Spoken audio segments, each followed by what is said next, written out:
자, 이 시간에는 우리가 등록 절차 했잖아요. 그럼 이제 그 등록과 관련된 이제 부수적인 내용들 살펴보도록 하겠습니다. 내용이 뭐 그렇게 어렵지 않고요. 한 파트 이렇게 단락단락 이렇게 끊어져요. 자, 그래서 그 개념 위주로 정리를 하시면 될 것 같습니다. 자, 먼저 종별 병기입니다. 자, 이 종별이라고 하는 것은 이제 우리 개업 공인 중에 종류를 얘기합니다. 자, 우리 용어의 정의에서 개업 공인 중개사는 자, 법인형 개업 공인 중개사, 자, 그리고 이제 공인 중개사인 개업 공인 중개사, 그리고 우리 연역적으로 탄생한 중개인, 즉 부직상 개공사 이렇게 있다고 그랬잖아요. 자, 그럼 이제 이 종류를 바꾼다는 얘기입니다. 자, 이 중개인이 자, 자격이 없다 보니까 좀 차별이 있거든요. 자, 그래서 나 자격을 취득하여 공인중개사인 개공사로 이제 바꿔 살래요. 이렇게 할 수 있고요. 또 그냥 공인중개사인 개공사 이 사람이 자기가 법인을 차려서 대표자가 되어 나 법인 형태로 할래요. 이렇게 이제 바꾸는 거. 또 이제 이 사람이 자, 이렇게 자격을 취득하여 대표자 법인 차릴 수 있고요. 법인으로 하다가 때려치우고 그냥 나 혼자 할래요. 이렇게 이제 바꾸는 걸. 자, 이걸 이제 우리가 종별 변경 그래요. 자, 그러면 이렇게 이제 종류를 바꾸고 싶다 그럼 원칙 어떻게 해야 되느냐? 등록 신청서를 다시 제출하라 그랬는데, 자, 이거는 신규로 등록을 다시 하라 그 얘기입니다. 자, 공인중개사인 개공사로 등록을 하기 위해 갖춰야 될 요건이라는 게 있잖아요. 자, 그런데 이 사람이 만일 법인이 된다? 그럼 법인으로서 갖춰야 될 요건이 또 있잖아요. 자, 그러니까 당연히 그 요건을 갖춰 등록을 다시 해라 이제 그 얘기예요. 자, 그런데 편의는 좀 봐줍니다. 종전에 제출했던 서류 중 자, 변동사항이 없는 서류는 굳이 제출하지 아니할 수 있다. 자, 그럼 우리가 등록을 신청할 때 제출했던 서류 자, 어떻게 암기했었냐면 자, 실, 여, 사 이렇게 암기했을 거예요. 자, 그래서 실무격 받았다는 수료증 사본, 그 다음에 여권용 사진, 그리고 사무소 확보 증명 서류 이렇게 있었죠. 자, 그런데 그 여권용 사진 그대로 사용합니다. 또 사무소도요. 기존에 임대차 계약했던 거기 옮기지 않고 그 사무소에서 그대로 영업을 할 거예요. 그러면 굳이 사무소 확보 증명서를 제출할 필요가 없다. 그리고 이제 실무교육에 대해서는 없는데 얘기가. 자, 근데 이제 실무교육도요. 업무의 연속으로 보니까 굳이 받지 않아도 된다. 이렇게 해석합니다. 자, 그래서 이제 필요 없는 서류. 자, 굳이 할 필요 없고요. 그런데 종전의 등록증은 이걸 어때요? 반납을 해야 되겠죠. 자, 공인중개사로 등록을 받은 등록증이 있고요. 또 법인으로 등록증을 하나 더 받으면 이거 두 개 걸어놓으면 자, 이거 이중 등록처럼 되잖아요. 자, 그래서 기존의 등록증은 반납한다는 거. 자, 그리고 이제 실무교육은 면제된다 그랬습니다. 자, 그래서 이제 이렇게 종별을 바꿀 때 원칙적으로 다 이렇게 신규로 등록해야 되는데 딱 예외가 하나 있습니다. 자, 등록증 재교부 방법을 한다는 얘기인데 한마디로 이제 등록증 교체하는 방식으로. 그러니까 굳이 신규 등록하기 위한 그 등록 절차를 거치지 않고 그냥 간단하게 등록증만 교체한다 이제 그 얘기인데 딱 하나예요. 어떤 경우냐? 자, 중개인이 자, 부직상 개공사죠. 등록 관청 관할 구역 안에서 즉 등록 관청 벗어나지 않고 그 관할 내에서 공인중개사인 개공사로 종별을 바꿉니다. 자, 그러니까 이 중개인이 등록 관청 관할 자, 내에서 공인중개사 자격을 취득하여 공인중개사인 개공사로 나 이렇게 바꾸고 싶다. 이랬을 때는요. 자, 기존에 이제 이렇게 등록증에 중개인이라고 체크되어 있을 거예요. 그런데 이제는 자격을 취득한 사람이니까 자, 공인중개사인 개공사로 이렇게 체크가 되어 있는 등록증을 교체한다는 얘기입니다. 그러니까 기존에 중개인이라고 체크되어 있는 등록증을 반납하고 이제 공인중개사인 개공사로 체크되어 있는 등록증을 재교부 받는다. 그러니까 이제 간단하게 등록증 교체 방법으로 할 수 있다는 얘기입니다. 그러면 자, 이거 딱 하나입니다. 중개인이 어디에서 관할 내에서 공인중개사인 개공사로 변경할 때만 그 외에 나머지는 다 어떻게 해야 되느냐? 다 신규 등록해야 됩니다. 그러니까 이거 하나만 딱 기억하시면 돼요. 종별 변경에 있어서는. 예. 자, 그다음. 그럼 이제 휴업자, 휴업은 이제 개인적으로 좀 쉬고 싶다. 아마 이제 뒤쪽에서 좀 자세한 내용은 다룰 겁니다. 자, 그리고 이제 업무 정지. 자, 이것은 이제 법규를 위반하여 일종의 영업 정지 처분 받은 경우죠. 그러면 이 각각의 기간 중에 우리가 등록을 할 수 있나요? 이건데, 자, 먼저 휴업 기간 중에. 자, 휴업 기간 중에 등록을 또 할 수 있나요? 할 수 없죠. 왜? 휴업은 아직 등록의 효력이 살아있잖아요. 그런데 등록을 또 하게 되면 뭐가 돼요? 이중 등록이 됩니다. 자, 우리 법에서 이중 등록은 허용되지 않습니다. 자, 그런데 휴업 기간 중에 폐업은 일단 할 수 있어요. 자, 내가 개인적으로 좀 영업 실적이 안 좋거나 몸이 아파서 잠깐 쉬려고 했는데 더 나아질 기미가 안 보인다. 그러면 바로 폐업하셔도 됩니다. 자, 그런데 폐업을 했는데 그 휴업 기간 중이 끝나기 전에 다시 또 등록을 할 수 있나요? 네, 이 경우는 가능해요. 그러니까 내가 자, 영업 실적이 안 좋아서 다른 업종을 알아보려고 한 6개월 이렇게 휴업을 했어요. 그런데 뭐 특별하게 나아질 기미가 안 보여요. 그럼 일단 폐업은 한다는 얘기입니다. 그럼 폐업했다가 아직 이 휴업 기간이 끝나기 전이라더라 이때 다시 이렇게 등록을 할 수 있나요? 예, 얼마든지 가능합니다. 이 경우는. 자, 그래서 폐업했다가 다시 할 수 있어요. 그런데 이렇게 폐업했다가 다시 할 수 있는데 휴업 기간 중에는 등록을 하면 돼요, 안 돼요? 안 되죠. 왜냐하면 등록의 효력이 살아있기 때문에 그때는 안 됩니다. 자, 그런데 이제 이걸 구분하셔야 돼요.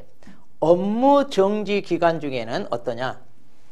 당연히 업무 정지 기간 중에도요, 등록의 효력은 살아있기 때문에 또다시 등록을 할 수 있느냐? 안 됩니다. 왜요?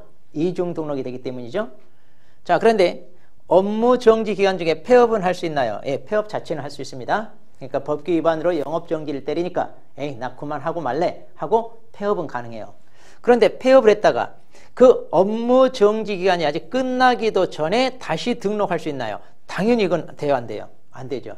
그러면 업무 정지를 했는데 이 기간 중에 폐업하고 다른 곳에 가서 몰래 또 등록을 해서 영업을 한다면 이 업무 정지 취업은 의미가 없죠. 그러니까 이런 경우는 이 업무 정지 기간이 끝날 동안은 등록을 할 수 없고요. 또 중개업에 종사할 수도 없어요. 그래서 이제 나중에 알겠지만 이 기간을 이제 우리가 결격 기간이다. 이렇게 이제 삼고 있습니다. 자, 그러면 휴업은 괜찮은데 업무 정지 기간 중에는 할 수 없다. 예. 자, 당연한 이치로 이렇게 보시면 돼요. 자, 그 다음에 이제 이중 등록입니다. 자, 좀 전에도 잠깐 언급되어 있다시피 우리는 이중으로 그러니까 등록을 또 할 수 있나요? 자, 먼저 등록, 관청, 관할, 자, 내외를 불문하고 안 됩니다. 자, 만일 자, 서울 종로구에 등록을 했어요. 근데 종로구에다 또 등록을 할 수 있나요? 뭐 현실적으로 어렵겠죠. 자, 그래서 이제 종로구에 안 되고 그러면 강남구에 가서 자, 강남구에 등록을 또 할 수 있나요? 자, 근데 안 됩니다. 그러니까 이렇게 등록 관청을 옮겨서 등록하는 거 이것도 안 돼요. 그다음 또 종별 불문하고도 안 됩니다. 자, 우리 좀 전에 종별 변경할 수 있다고 그랬잖아요. 근데 그것은 변경하는 거니까 괜찮은데 내가 지금 공인중개사인 개공사로 등록을 해놓고요. 자기가 대표자가 되어 또 법인으로 하나 또 등록을 한다. 이거 안 된다는 얘기예요. 이거. 자, 이걸 이렇게 바꾸는 것은 괜찮지만 이걸 바꾸지 않고 내가 개인적으로 등록을 해놓고 또 법인의 대표자가 되어 등록을 또 하는 거 이런 게 이중 등록입니다. 당연히 허용되지 않습니다. 자, 그래서 등록 관청을 달리해서도 안 되고 이렇게 종별 달리해서도 안 됩니다. 네. 만일 이러한 이중 등록을 위반하게 되면 어떻게 되느냐? 자, 반드시 등록이 취소됩니다.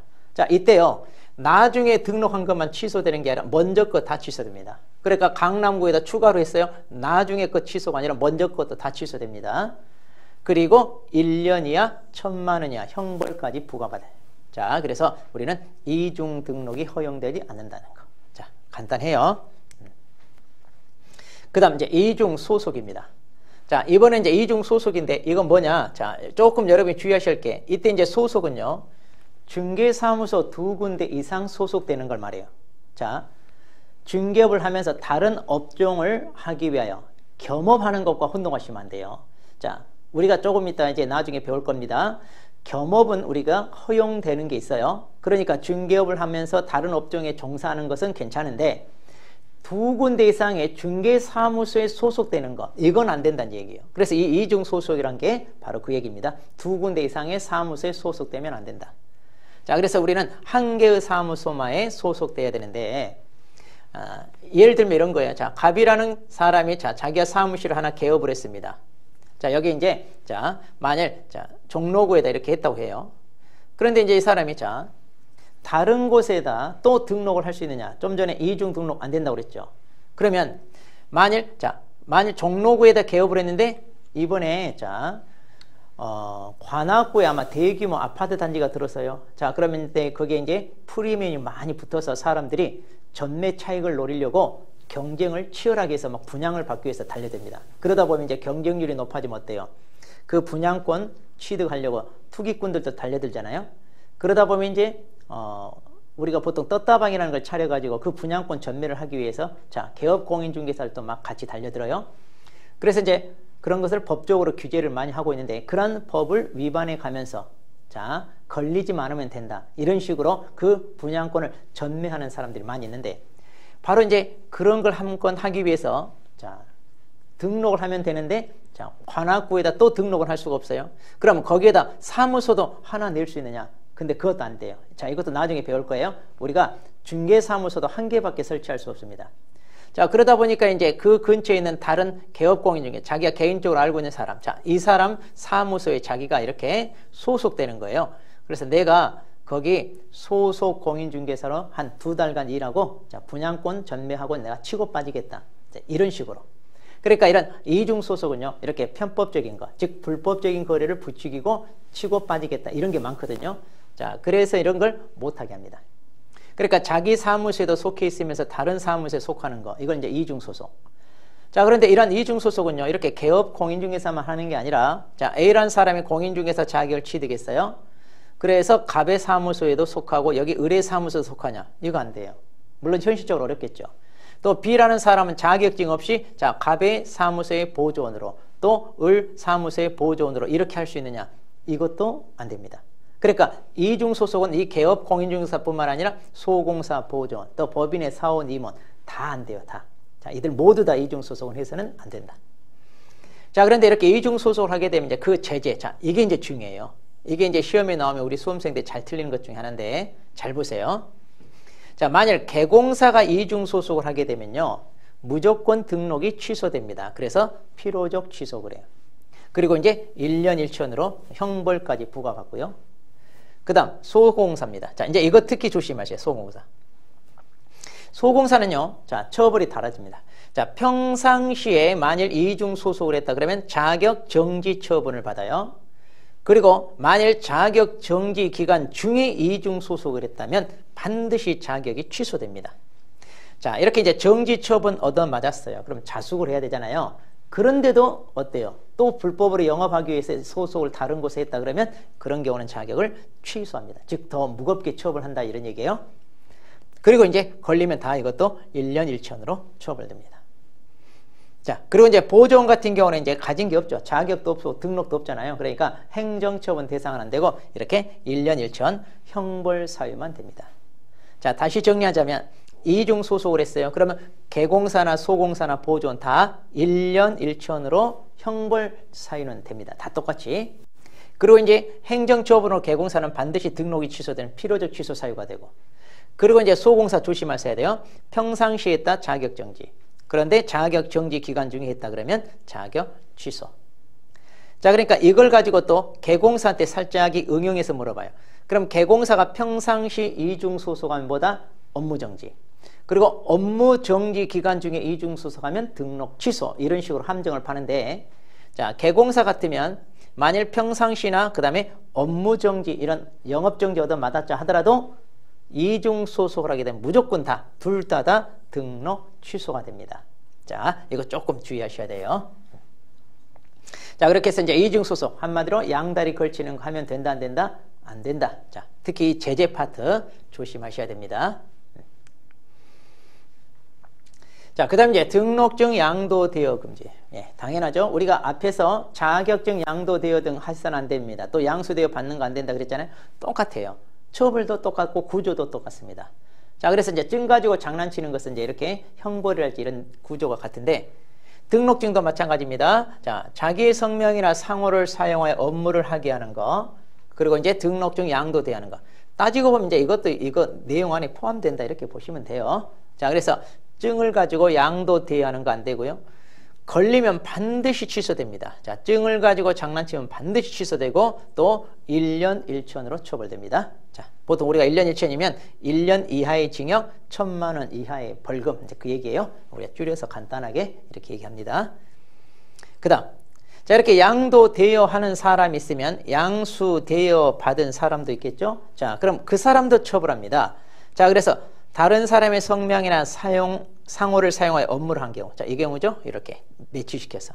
그리고 이제 이렇게 양수되어 받았습니다. 자, 그러면 이 사람도 어떻게 처벌된다? 1년 1천. 자, 조심할 것.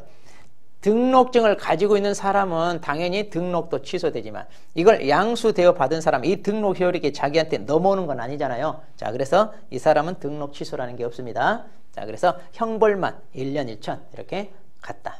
자, 이렇게 보시면 돼요. 이거 자격증하고 똑같아요. 자격증 양도되어거나 자격증 양수되어 받다. 둘 다 1년이야, 1,000만 원이야. 그리고 자격증을 양도되어 사람은 반드시 자격이 취소되잖아요. 네. 자, 구조가 같습니다. 자, 그 다음에 이제 등록의 실효. 자, 이제 우리가 등록을 받아 중개업을 합니다. 그런데 이제 어느 순간 등록의 효력이 소멸되는 거. 자, 이렇게 이제 등록의 효력이 소멸되는 걸 이제 우리가 실효. 자, 효력이 소멸됐다. 이제 그 얘기인데. 자, 원래 이제 등록이라고 하는 것은 뭐 유효기간이 있어가지고 몇 년 지나면 갱신해야 되고 이런 거 없어요. 그러니까 한번 등록을 받으면 그 등록 효력이 쭉 지속됩니다. 자, 그런데 이런 경우에는 그 등록 효력이 없어진다는 얘기인데 어떤 경우냐? 자, 개인이 사망하거나 법인이 해산했어요. 더 이상 할 사람이 있다 없다? 없죠? 자, 그러니까 당연히 효력은 소멸됩니다. 자, 좀 조심할 것은 법인 같은 경우는요. 대표자가 사망했다. 그러면 법인 자체가 법률행위 주체가 되잖아요. 단지 법인은 살아있는 생물체가 아니기 때문에 대표자가 그 법인을 대신하여 업무를 할 뿐이에요. 그런데 이 대표자가 사망했다고 해서 그러면 법인의 효력도 소멸되느냐? 그건 아니에요. 자, 법인 같은 경우는 대표자가 사망한다? 그럼 다른 사람으로 뭐 하면 돼요? 자, 교체하면 되죠? 네, 교체하면 됩니다.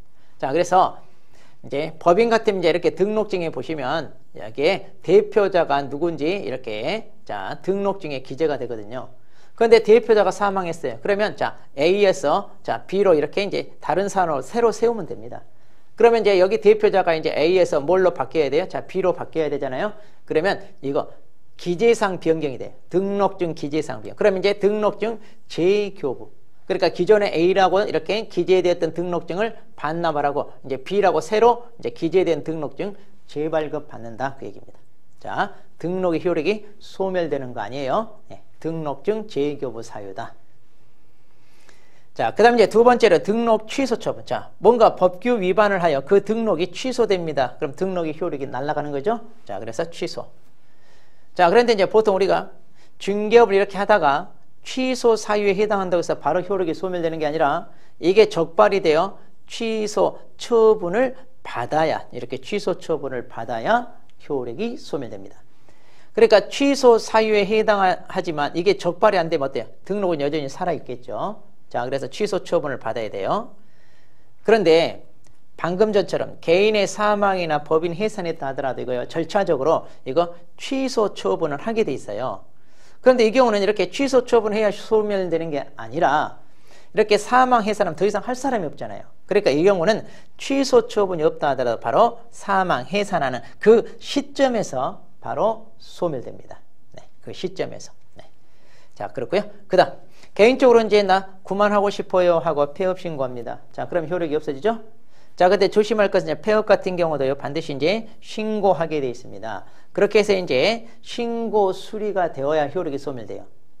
그런데 사실상 폐업이란 얘기는 뭐냐면 폐업 신고는 하지 않고 본인 혼자 셧다운 내려놓고 나 때려쳤다 이러는 거. 그럼 이렇게 신고를 하지 않으면 등록 관청은 어때요? 이 사람이 아직 영업을 하고 있는 줄 알잖아요. 자, 그러니까 신고를 하지 않으면 등록의 효력은 살아있어요. 그러니까 자기 혼자 셧다운 내려놓고 때려쳤다 하는 이런 사실상 폐업이라고 그러는데 이런 경우는 등록 효력이 살아있죠. 자, 그래서 반드시 폐업은 신고를 하고 신고 수리가 되어야 효력이 소멸된다. 이렇게 보시면 됩니다. 자, 뭐 그렇게 복잡한 내용들 아닙니다. 간단하고요. 자, 그다음. 자, 무등록 중개업. 자, 이거 이제 은근히 이건 잘 나옵니다. 자, 우리가 등록이 없이 중개업을 하는 거. 자, 이게 이제 무등록인데. 자, 우리는 자, 공인중개사 자격을 취득하여 적법하게 적법 절차를 거쳐서 그다음 등록을 받은 다음 중개업을 해야 되잖아요. 그런데 이제 그 등록이 없이 이제 중개업을 한다는 얘기인데 당연히 그럼 이건 뭐겠어요? 자, 불법이 되죠? 자, 그런데 이 무등록 중개업의 유형이 그럼 어떻게 되나요? 이건데 자, 이거요. 간단합니다. 무등록이니까 당연히 뭐예요? 등록이 없이 자, 중개업을 하면 무등록이에요. 그래서 가끔 사례로 이제 이거 무등록에 해당되느냐 안 되느냐 이거 고르세요 이렇게 나오거든요. 그러면 자 상관없어요. 등록이 있냐 없냐만 고르면 돼요. 자 등록을 받았다는 얘기가 있냐 없냐. 만약 등록 받았다는 얘기가 없으면 뭐예요? 그냥 다 무등록입니다. 자 근데 여러분이 이거 찾을 때 조금 이제 조심해야 될 게 있는데요. 자 불법적인 방법으로 자 이렇게 이제 불법적인 방법으로 만일 등록을 받았을 때 자 불법 그러니까 좀 전에 우리 이중 등록 있잖아요. 이중 등록 자 이중 등록 하지 마라 그랬죠. 자 그런데 자 먼저 자 우리가 강남에다가 자 이렇게 등록을 해요. 그런데 자 종로에다 등록을 또 합니다. 이거 이중 등록이잖아요. 그러면 이거 해서는 안 되는데 나중에 자 여기서 등록을 하고 그 다음에 여기서 중개업을 합니다. 자 그럼 이거 무등록이에요 아니에요 하면 자 무등록? 아니죠. 그렇죠? 자 왜냐하면 등록은 했잖아요. 그러니까 자 이것은 이중 등록하지 마라. 즉 법규를 위반했어요. 불법으로 등록을 추가로 했어요. 그렇지만 등록은 받았으니까 무등록이다 아니다? 예, 무등록은 아니에요. 그러면 어떻게? 이중 등록 위반에 대한 처벌을 받을 뿐이에요. 그래서 등록이 취소되고 또 1년 이하 1,000만 원 이렇게 처벌받을 뿐이에요. 무등록 중개업으로 처벌되는 게 아닙니다. 자, 다시 정리합니다. 불법적인 방법이라도 등록을 받았다면 무등록은 아니다. 단 그 법규 위반행위에 따른 처벌받을 뿐이다. 자, 하나 더. 자, 거짓 그 밖에 부정한 방법으로 등록을 받았어요. 서류를 위조해서 자 등록을 받았다고 해봐요. 자, 당연히 나쁘죠. 나쁘지만 등록을 받았기 때문에 무등록이다 아니다? 아니죠. 아니다. 자, 그런 것만 체크하시면 됩니다. 자, 그런데 이건 이제 판례거든요. 자, 우리 교재에 보면 판례가 있어요. 뭐냐면, 그럼 이렇게 중개보수를 받기로 약속을 하고요. 그 약속한 대로 달라고 요구를 했어요. 자, 이게 어떤 판례냐면 어떤 무자격자가 중개를 하면서 자, 내가 이 물건 계약 성사시켜주면 당신들 나한테 중개보수 얼마 줄 거냐? 자, 얼마 주겠다. 좋아. 이렇게 이제 약속을 하고 말하자면 불법으로 중개를 계속 반복했습니다. 자, 그런데 약속한 대로 달라고 요구했고 아직은 주고받지는 않았어요. 자, 그랬을 때 이것도 업이냐?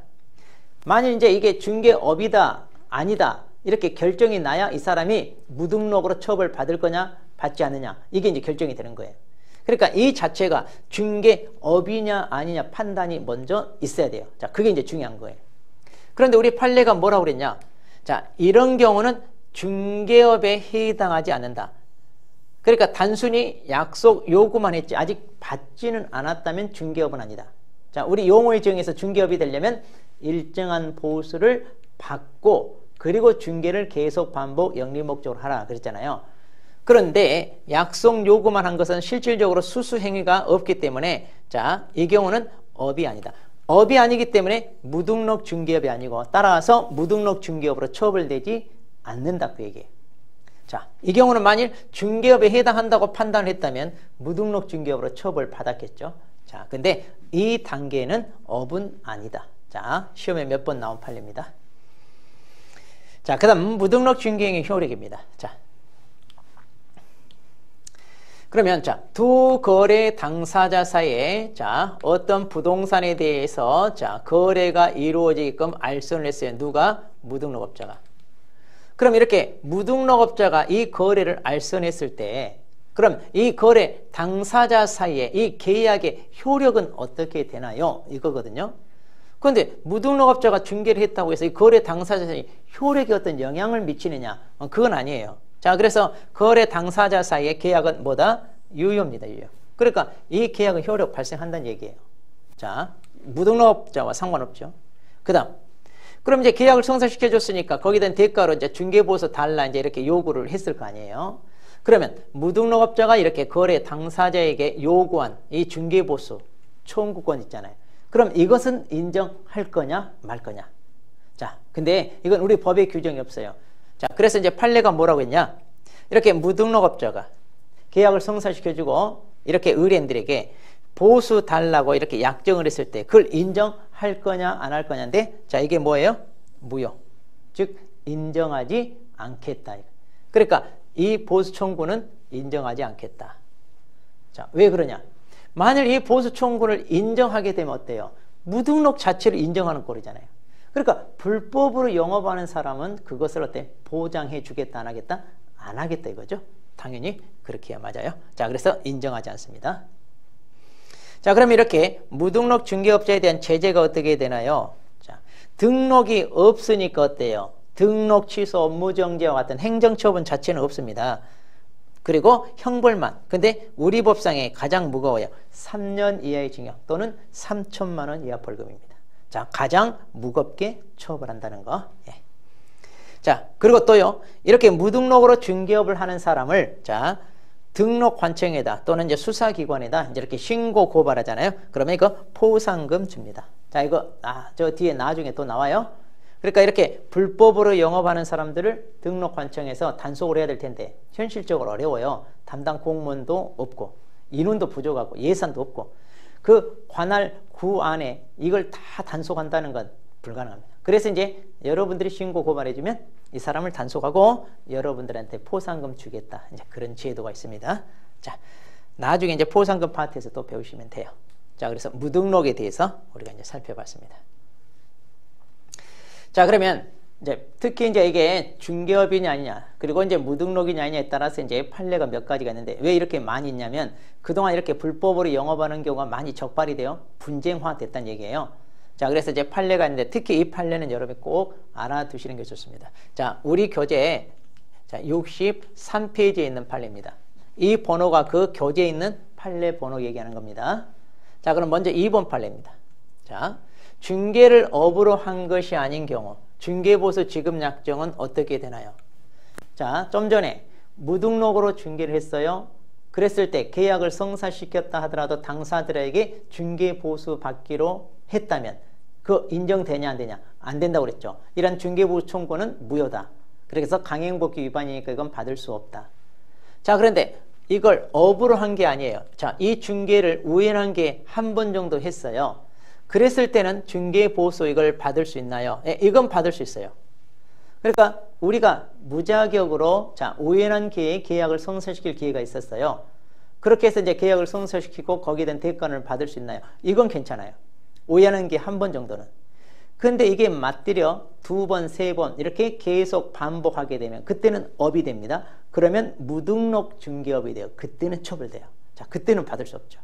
자, 그래서 우리가 우연한 기회 한 번 정도는 할 수가 있습니다. 그래서 아마 여러분도 공부를 한다면 주변에 아는 지인이 자, 너 중개사 자격 따기 위해서 공부한다는데 내가 이번에 집을 팔려고 하는데 중개사무소에다 맡기면 중개보수를 한 500만 원 달라고 하더라. 네가 한번 계약서 써주면 안 되겠냐? 내가 200만 원 줄게. 자, 이런 식으로 우연한 기회에 계약서 쓸 일이 생겨요. 자, 이때는 쓸 수 있다 없다? 있어요.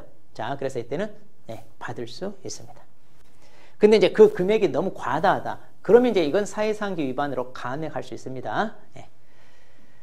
자, 그 다음 무등록 중개업자에게 중개를 의뢰한 행위입니다. 그러니까 이제 거래 당사자들이 무등록 중개업자한테 중개를 의뢰했을 때 그러면 이렇게 의뢰를 한 그 행위도 처벌 대상이 되나요? 이건데 자, 우리 판례가 뭐라고 했냐? 이렇게 무등록업자에게 비록 중개를 의뢰했다 하더라도 그 의뢰 행위 자체는 이건 불법이 아니다. 그래서 이 경우는 처벌 대상이 된다 안 된다? 처벌 대상이 되지 않는다. 그러니까 무등록으로 중개를 하는 그 중개업자를 처벌하는 거지 이란 의뢰인을 처벌하는 건 아니다. 그래서 이렇게 의뢰한 사람도 무등록 중개업에 대한 공동정범으로 다시 말해 이 사람 아까 3년 3천에 해당되는데 이렇게 의뢰한 사람도 그러면 같이 3년 3천으로 처벌하나요? 그건 아니다. 자, 그래서 의뢰행위 자체는 처벌 대상이 되지 않는다는 거. 그 다음에 5번 판례입니다. 그럼 무등록 중개업자의 업무가 법적으로 보호가 되는 업무냐? 그러니까 이제 우리가 형법에 보면 업무상 방해죄라는 게 있어요. 그러니까 다른 사람들이 어떤 업무를 방해하게 되면 업무 방해죄로 어때요? 고소로 해서 처벌받게 하잖아요. 자, 그런데 그럼 무등록업자가 하는 업무, 이게 이제 중개 업무겠죠. 자, 이 무등록업자가 하는 이 중개 업무도 그럼 법적으로 보호를 해줘야 되나요? 자, 그럼 말이 될까 안 되죠. 왜? 무등록 중개업 자체가 불법인데 이렇게 불법으로 하는 업무를 법이 보호를 해준다? 그건 이치 안 맞죠? 예. 자, 그래서 무등록업자의 중개 업무는 법적으로 보호받을 수 있는 업무도 아니다? 아니다. 그 얘기입니다. 예, 그렇게 해야 맞겠죠? 예. 자, 이렇게 해서 이제 판례 내용 몇 가지 살펴봤습니다. 네. 자, 그러면 이제 우리가 등록과 관련된 절차 살펴봤고요. 그 다음에 이제 그 등록과 관련된 부수적인 내용들, 자, 법규 위반 행위들, 이렇게 한 몇 가지 쭉 살펴봤어요. 내용 자체는 어렵지 않으니까요. 좀 여러분이 기본서를 읽으면서 다시 한번 자, 내용을 정리하시면 될 것 같아요. 자, 그 다음에 이제 우리 중요한 게 이제 결격사유입니다. 자, 이 결격사유도 거의 안 빠지고 지금까지 100% 출제되는 파트인데요. 우리 수험생들이 이 부분을 좀 어려워요. 자, 무슨 얘기냐면 여기서 결격이란 말은 뭐냐? 자격이 결여되어 있다. 자, 그래서 우리가 등록 신청할 때 그 요건 중에 결격사유에 해당돼서는 안 된다 그랬잖아요. 그러니까 이 중개업이 자, 우리가 보기에 그냥 별로 하는 거 없이 계약서 간단히 써주고 뭔가 돈을 받는 것처럼 보이지만 여러분들이 공부하다 보시면 알잖아요. 부동산 한두 푼도 아니고 상당히 고가의 물건이에요. 또 그 부동산 거래와 관련하여 법률 관계가 굉장히 복잡해요. 그러면 우리는 그런 걸 다 분석을 해서 하자 없이 사고 터지지 않게끔 다 어때요? 협상을 진행시켜 마무리하는 겁니다. 자, 그러다 보니까 우리가 그러한 법률 지식도 중요합니다. 그리고 상당히 고가의 물건을 다루다 보니까 어때요? 신뢰도 중요해. 그러니까 우리가 이 사람한테 이걸 맡겨도 되는지, 자, 그런 신뢰도 중요하는데 이 업종에 종사하는 사람이 아무나 한다? 그럼 우리가 어때요? 맡기기가 꺼려지죠. 자, 그래서 단순히 자격만 취득했다고 해서 이 업종에 종사할 수 있는 게 아니라 뭔가 하자나 결함 있는 사람들, 우리가 선뜻 신뢰하기 어려운 그런 사람들, 이런 사람들은 결격이다 해가지고 이 업종에 종사할 수 없게 하는 겁니다. 그게 이제 이 결격사유 제도의 취지예요. 자, 그러면 자, 결격사유 제도. 자, 우리 보세요. 개공사는 이렇게 공익적 지위. 왜냐하면 거래 당사자들의 어때요? 계약을 성사시키고 서로 원하는 조건에 맞게끔 이 계약이 이루어지게끔. 그래서 우리 목적에서도 그랬잖아요. 국민 경제에 이바지한다는. 즉 우리는 공익적 지위도 있습니다. 우리만 잘 먹고 잘 사는 게 아니라 거래 당사자들에게도 원하는 조건에 맞게 계약이 체결되게끔 해주는. 자, 그렇기 때문에 전문 직업인으로서의 업무가 실력이랄지, 그 다음에 어떤 교양이랄지 상식이랄지 또는 신뢰할 만한 어떤 그런 자질을 갖춰야 됩니다. 그래서 그런 사람들한테 이 업종에 종사하게 맡긴다 그 얘기예요. 자, 그래서 이제 우리는 전문성, 직업윤리성, 적법성, 신뢰성 이런 것들이 절실하게 요구되는 그런 직종입니다. 자, 그래서 이제 이런 사람들한테 맡기자. 그렇지만 하자나 결함 있는 사람들은 안 된다 이거예요. 자, 근데 여러분이 조심할 게 이 결격은요. 중개업에 종사할 수 있냐 없냐 여기에 대한 결격이에요. 자, 중개업에 종사할 수 있냐 없냐. 즉 공인중개사 시험 볼 수 있냐 없냐 여기에 대한 결격이 아니에요. 그러니까 이 결격 사유에 해당한다 하더라도 시험은 응시할 수 있어요.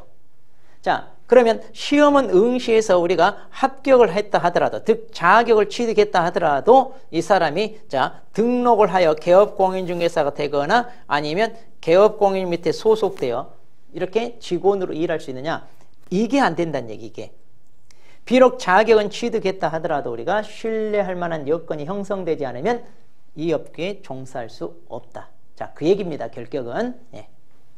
그러면 이 사람이 이렇게 결격사유에 해당되는지 안 되는지 어떻게 알아나요? 자, 등록 관청이 우리 본적지처가 신원줘야 합니다. 그래서 우리가 등록 신청할 때 그랬잖아요. 결격사유에 해당돼서는 안 되는데 우리는 그런 걸 입증할 만한 그런 서류도 없어요. 그래서 우리가 등록을 신청했을 때 등록 관청이 우리 본적지 찾아가서 신원줘야 합니다. 자, 그래서 이제 등록 관청은 이걸 확인하기 위해 관계기관에 조회할 수 있다 이 말이 이거예요. 자, 그래서 이제 자 다시 한번 얘기하자면 결격은 중개업에 종사할 수 없는 자 하자나 결함 있는 사람을 배제하는 그러한 제도다. 자, 그러면 결격사의 효과입니다. 자, 중개 업무에 종사하기 전에 결격에 해당되면 어떻게 되나요? 자, 중개업에 종사하기 전이니까 어때요? 결격은 아까 중개업에 종사할 수 없다고 그랬잖아요. 그러니까 결격에 해당되면요.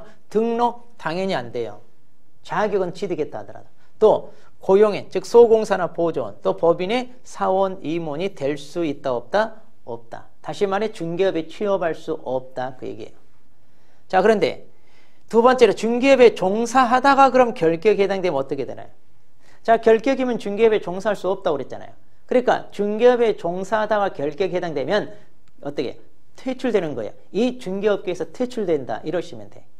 그러면 개업 공인중개사 같은 경우는 어떻게 퇴출되나요? 반드시 등록이 취소되어 퇴출됩니다. 그러니까 중개업에 종사하다가 개공사가 결격이면 등록이 취소되어 퇴출되는 거고, 사원 임원이나 고용인이 결격이면 어떻게 되나요? 그러면 개공사가 2개월 이내에 그 사유를 해소해야 돼요. 여기서 이제 해소란 말을 했는데, 예를 들면 자, 사원 임원이나 고용인이 결격이면 개공사가 2개월 이내에 때 잘르라 이 말이야. 해고하든가 아니면 그 결격 기간 동안에 중개업에 종사하지 못하고 업무에서 배제시키든가 이렇게 해란 얘기예요. 그걸 합쳐서 이제 해소한다 이 말이에요. 그러니까 결격 사유가 해소되어야 중개업에 종사할 수 있다. 자, 그런데 이제 중개업에 종사하다가 이렇게 결격이 되면 2개월 이내에 업무에서 배제하든가 해라 그 얘기입니다. 그런데 자, 해당 사원 임원을 2개월 이내에 해소하지 않으면 어떻게 되느냐? 그때는 개공사가 책임을 집니다.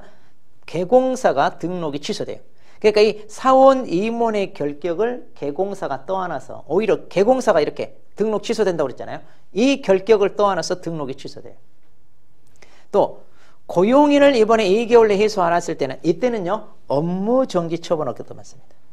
자, 사원 임원하고 고용인하고 레벨이 좀 달라요. 자, 사원 임원은 책임 있는 위치에 있는 사람이라 이들을 2개월 내에 해소하지 않았을 때는 이들의 결격을 법인이 떠안아 법인의 등록이 취소됩니다. 그런데 단순히 직원인 고용인을 2개월 내에 해소하지 않았을 때는 거기에 따른 책임으로 자, 업무 정지 받을 뿐이다 그 얘기입니다. 그러니까 이렇게 이제 결격에 해당되는 사람이 있으면 개공사는 어때요? 이런 처분을 얻어맞지 않기 위해서는 2개월 이내 빨리 해소해야 됩니다. 자, 그래서 이제 결격사유 효과, 자, 여기까지 우리가 이제 살펴봤습니다. 자, 그러면 다음 시간에는 그 결격사유의 구체적인 내용, 자, 이걸 살펴보도록 하겠습니다.